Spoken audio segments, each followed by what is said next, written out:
महाराष्ट्रामध्ये खूप मोठं क्षेत्र ऊसाखाली आहे आणि ऊसामधून शेतकऱ्यांना बऱ्यापैकी फायदा मिळतो, थोडा गॅरंटीड मिळतो.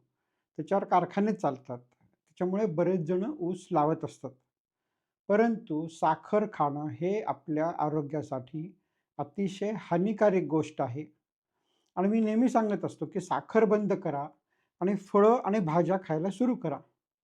आपण हे जर मोठ्या प्रमाणावर केलं, तर साखर कारखान्यांचा साखरेचा खप कमी होईल, ऊसाचा भाव कमी होईल आणि मग शेतकरी हे फळं, भाज्यांकडे वळतील.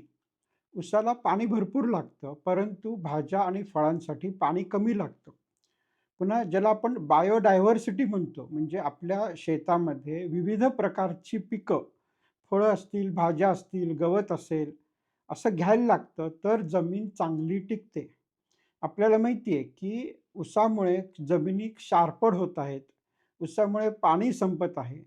त्याच्यामुळे आपण साखर खाणं बंद करायचं आणि फळभाज्या खायला सुरू करायचं. ह्याचा आपल्या शरीरावरती तर चांगला परिणाम होणार आहेच आहे. परंतु ह्याचा जमिनीवरती सुद्धा चांगला परिणाम होणार आहे. आपल्याला पाणी कमी लागणार आहे. आपलं जमीन ही जास्त सकस राहणार आहे. आणि मला सांगा मित्रांनो, आपण ऊस पिकवला एखाद्या शेतकऱ्यांनी, तर त्याला ऊस घरात खाता येत नाही.